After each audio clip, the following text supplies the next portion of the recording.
New year. Didn't think I'd be talking about this, but honestly, this intrigues me, and I hope it intrigues you. Plus, I have some B-roll content that I need to get off my chest anyway, so let's keep this quick.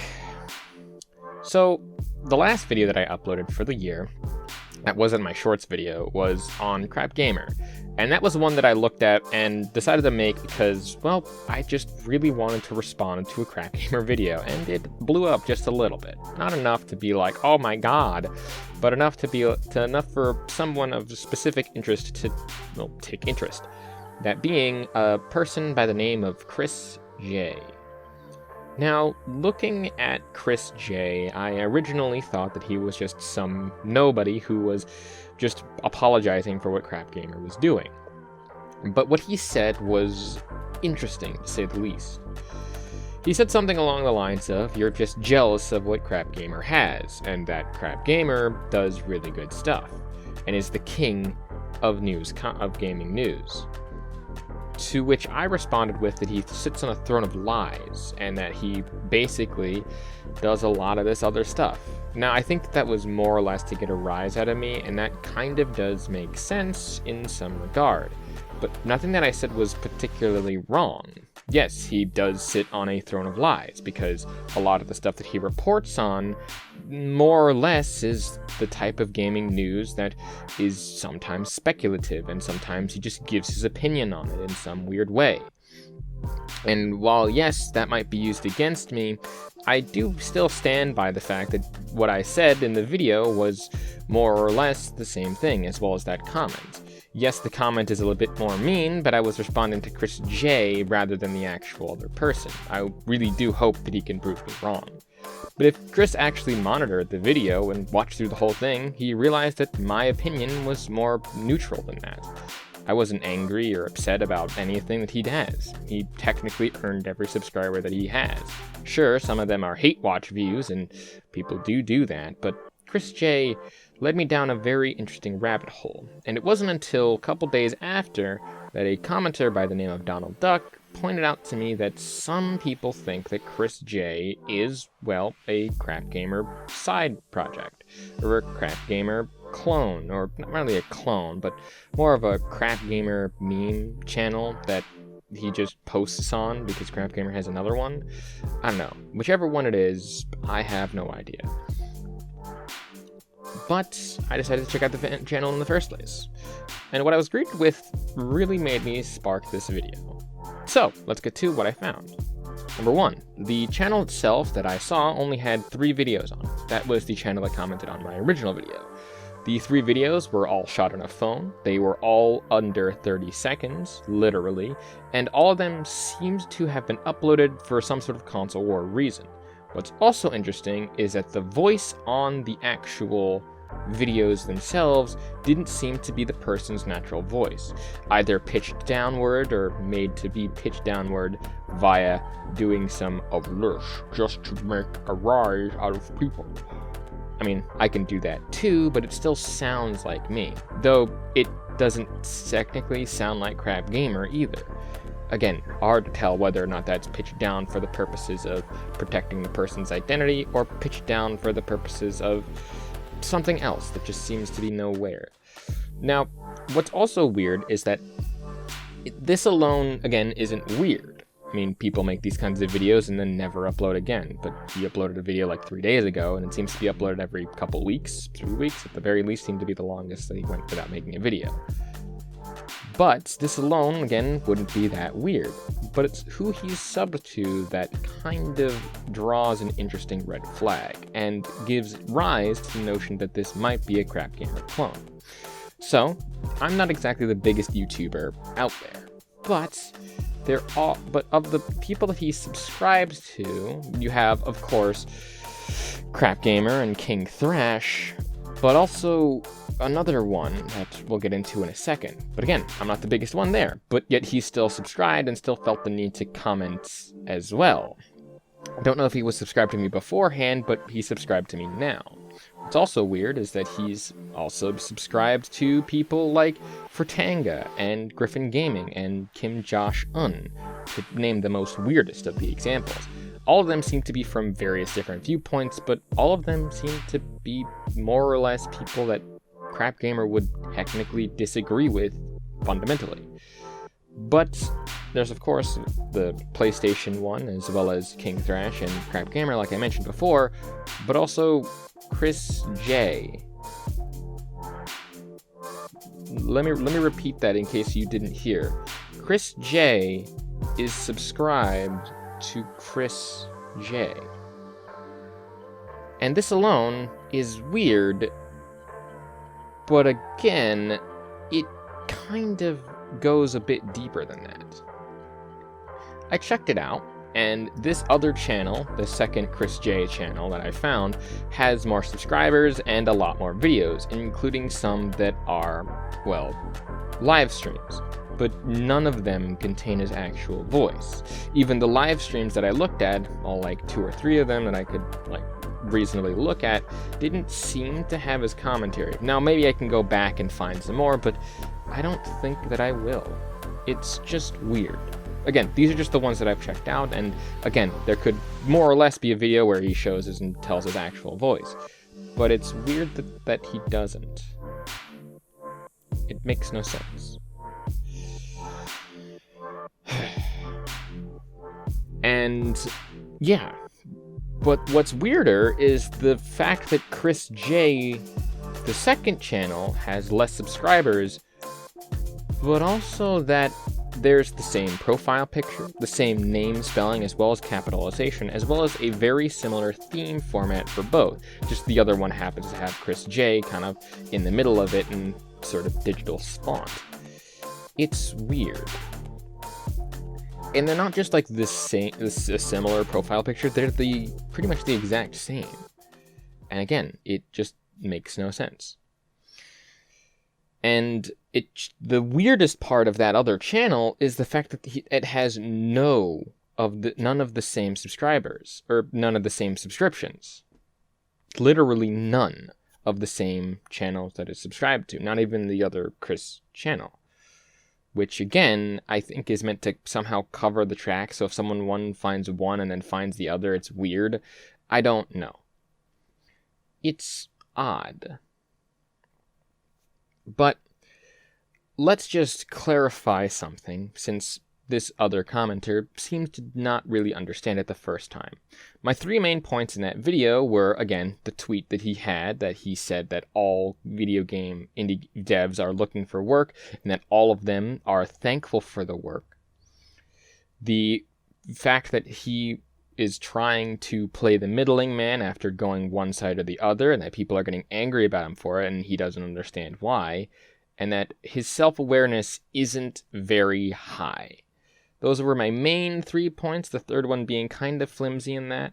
But my main point, as an answer to all 3 of those, mostly, is for him to take a break. That was my answer to all 3 of those examples. But I'll go through it again. For the tweet one, I kind of have understanding in some regards as to someone who doesn't talk with these kinds of indie developers on a daily basis, or even just watches them work. I myself have a lot of indie dev actual people who made indie games and people who have worked in the industry. I meet a lot of them throughout my time playing video games, mainly because I play video games where the point of the game is to make actual games. And those people very much love video games. And yes, there do seem to happen to be people who make these kinds of games, but not all the time are they happy for the work. In fact, a couple of them are for contract work. I was interviewing specifically one person who does work in the indie dev scene, or those actual AAA type systems, and a lot of those people technically do contract work. And again, when you're in a contract, like I mentioned before, the contract dictates what exactly the person can and cannot do, especially if you're under an NDA. You're not allowed to talk about the game, but again, you still have to work on the game and still have to deliver certain things within a certain time frame. But now we get into the second point, which was him basically not understanding why people are angry or why people don't forgive him as some people would want him to. It's because people aren't stupid. That was my whole point. That specifically. people aren't stupid, people aren't dumb. They will remember things, especially if that stuff is on the internet. And if for a long-ass time you say that you will write off Xbox and immediately then start posting console stuff for the other side, not many people can forgive that, especially if they're in the extreme values. But people like myself find it funny because you're just trying to chase the views, or at least that's what it seems like. Again, whether or not you actually quit because of people like the Xbox, Twitter, or whatnot, making you all up in your feelings about things and games coming to other platforms that you don't want them to because it devalues the platform for whatever reason, everyone is not you, Mr. Crap. Everyone is not you. Everyone doesn't have the same views as you, and you can't really make people forget about what you did. Again, I made the comparison to Minilad, who has since fallen out of favor and who I myself personally have stopped watching, even though he comes up in my feed every once in a while. I have stopped watching his content because of the controversies that have surrounded him and because of the fact that he doesn't seem like the kind of person to forgive and forget so easily. I have a couple of friends that won't forgive specific games or for specific devs for fucking up an entire game.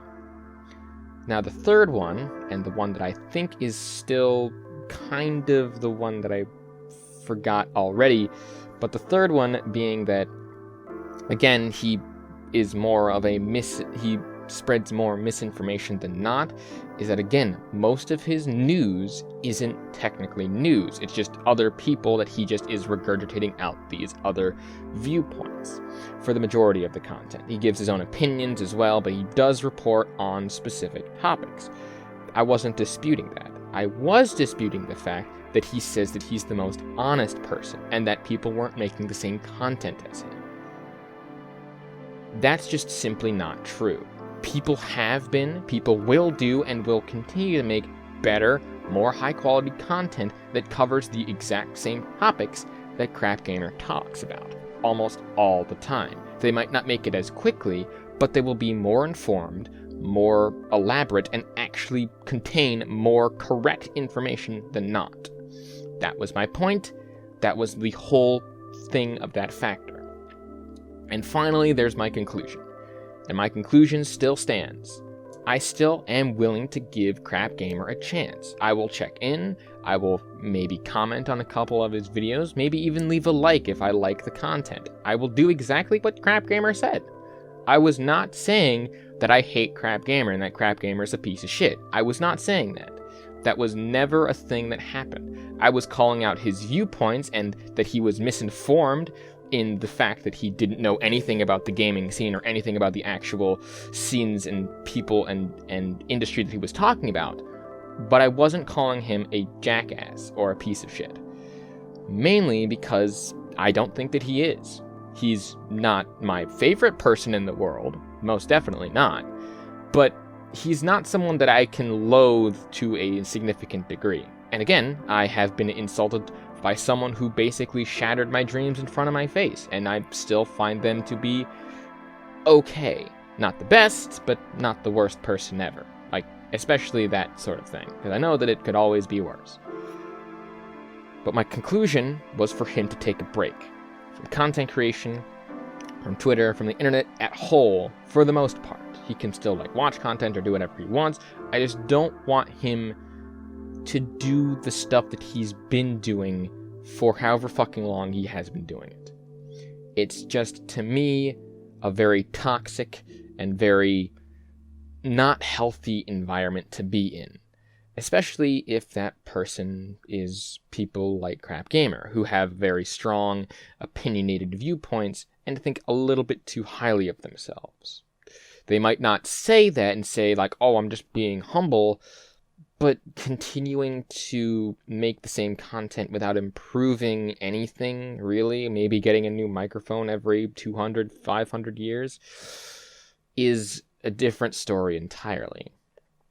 Actions speak louder than words, and I would say that if Crapgamer were to take like a 4-week break, come back, better quality content, better, more informed content, not making and pumping out videos like in a day, All of that would be a positive step forward for his channel, in my opinion. Again, take a break. 2 weeks. I've lowered it now. You don't even need to take a month. Take 2 weeks off, calm down, and just look at the channel, look at everyone else and what they're doing and what they're saying, and take those criticisms to heart. And that was my whole conclusion. That was my whole conclusion from the very beginning. Don't let people tell you what to do. And I'm not telling you what to do. I'm asking you to take a break. I'm asking you to improve your content, to self-improve.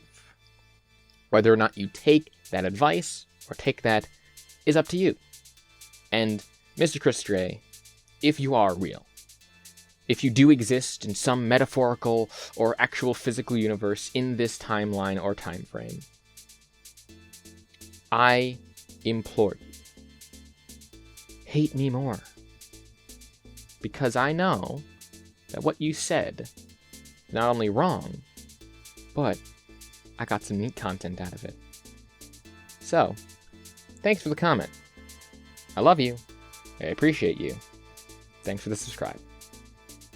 My name is GamePenguin21, and this has been a very interesting start to the new year.